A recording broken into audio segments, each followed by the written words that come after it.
नमस्कार मंडळी, मी स्वाती माझ्या यूट्यूब चॅनलमध्ये तुम्हा सर्वांचं अगदी मनापासून स्वागत करत आहे।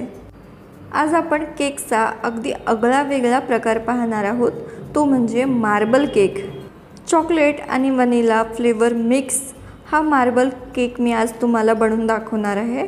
अगदी सोप्या पद्धतीने दाखवणार आहे। हा केक अगदी सॉफ्ट अँड स्पंजी होतो, चवीला अगदी भन्नाट लागतो, बिलकुलही कोरडा होत नाही। वाटी आणि चमचाच्या प्रमाणात मी हा केक दाखवला आहे, तर हा केक तुम्ही शेवटपर्यंत नक्कीच बघा आणि जर चॅनलवर नवीन असाल ना तर चॅनलला पटकन सबस्क्राइब करा।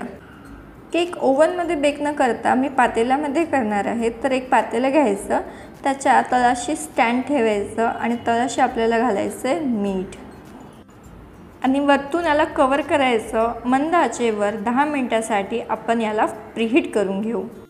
केक बेक करण्याकरिता इथे मी कुकरचा डबा घेतला आहे। यामध्ये आपण घालणार आहोत तेल। हे तेल आपण कुकरच्या डब्याला व्यवस्थित असं लावून घेऊ आणि केक आपल्या या डब्याला चिटकू नये याकरिता इथे आपल्याला यामध्ये मैदा घालायचा आहे आणि तो व्यवस्थित असा डब्याला भुरभरून घ्यायचा आहे। चला तर आता आपण केकचं बॅटर तयार करायला घेऊ। तर इथे मी एका बाउलमध्ये 1 वाटी घेणार आहे दही। एक छोटी वाटी दही मी इथे घेतलेली आहे। आता यामध्ये जाईल एक अर्धी वाटी तेल। तेलामुळे आपला हा केक कोरडा होत नाही। तुम्ही तेलाऐवजी बटर किंवा तूप देखील वापरू शकता। एक वाटीभर पिठी साखर आपल्याला यामध्ये घालायची आहे आणि सर्व जिन्नस आपल्याला एक 5 मिनिटांकरिता मिक्स करून घ्यायचे आहेत। एक 5 मिनिटांमध्ये तुम्ही बघू शकता आपल्या या सर्व जिन्नसना कंडेन्स मिल्क सारखा टेक्स्चर येतो। आता या बाउलवर ठेवायची एक चाळणी। या चाळणीमध्ये मी घालणार आहे 2 वाटी मैदा।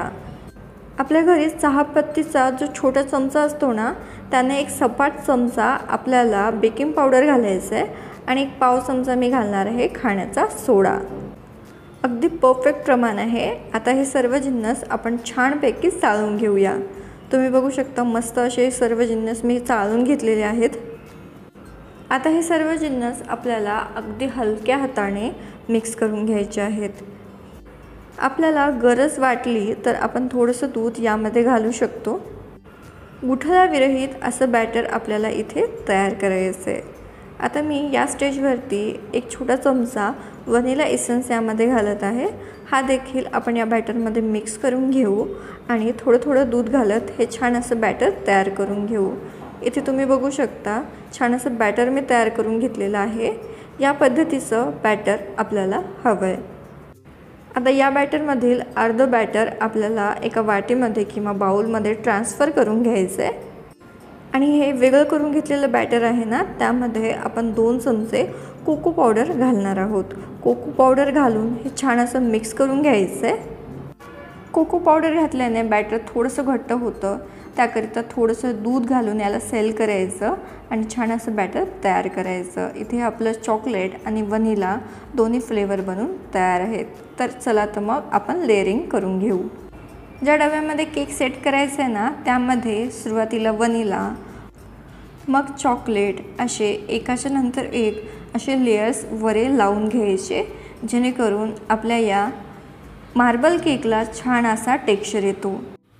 नंतर काय करायचं, एका चमच्याने किंवा टूथपिकने आपल्याला या पद्धतीने केकवरती डिझाईन बनवून घ्यायचं आहे, जेणेकरून आपला हा केक दिसायला अगदी छान दिसतो। आता हा केकचा डबा आपण 1 ते 2 वेळा टॅप करून घेऊ, जेणेकरून यामध्ये एअर बबल्स तयार होणार नाहीत। आता आपण हे पातेलं जे प्रीहीट करायला ठेवलं होतं ना, ते प्रीहीट झालेलं आहे। यामध्ये हा डबा ठेवायचा आणि मध्यम आचेवर आपल्याला एक 40 मिनिटे हे केक बेक करून घ्यायचं आहे। तुमच्या गॅसच्या फ्लेमनुसार वेळ थोडा कमी जास्त लागू शकतो। मी 40 मिनिटांनंतर हे झाकण काढलं आहे। तुम्ही बघू शकता आपला हा केक छान असा फुललेला आहे। चाकूने एक वेळ चेक करून घेऊ। चाकू क्लीन निघत आहे, म्हणजे हा केक छान असा बेक झाला आहे। आता हा केक बाहेर काढू आणि पूर्णपणे थंड करून घेऊया। केक पूर्णपणे थंड झाला की मगच याला डिमोल्ड करायचं। डिमोल्ड करण्याच्या आधी चाकूने याच्या एजेस लूज करायचे आणि तुम्ही बघू शकता हा केक किती इझी निघतो ते। आणि इथे आपला अगदी सॉफ्ट अँड स्पंजी असा मार्बल केक बनून तयार आहे। चवीला अगदी भन्नाट लागतो, अगदी मऊ लुसलुशीत आणि जाळीदार असा केक आपला बनून तयार होतो। तुम्ही बघू शकता, दिसायला किती सुंदर दिसत आहे। तर हा चॉकलेट मार्बल केक तुम्ही एकदा नक्की करून बघा। कसा झाला कमेंट बॉक्सद्वारे आम्हाला कळवा। आजची ही रेसिपी आवडली असेल तर व्हिडिओला लाईक करा, तुमच्या फ्रेंड्स आणि फॅमिलीसोबत जरूर शेअर करा आणि जर तुम्ही माझ्या या चॅनलवर नवीन असाल ना तर चॅनलला पटकन सबस्क्राईब करा। लवकरच भेटूया अशाच एका नवीन रेसिपीसोबत। तोपर्यंतसाठी धन्यवाद।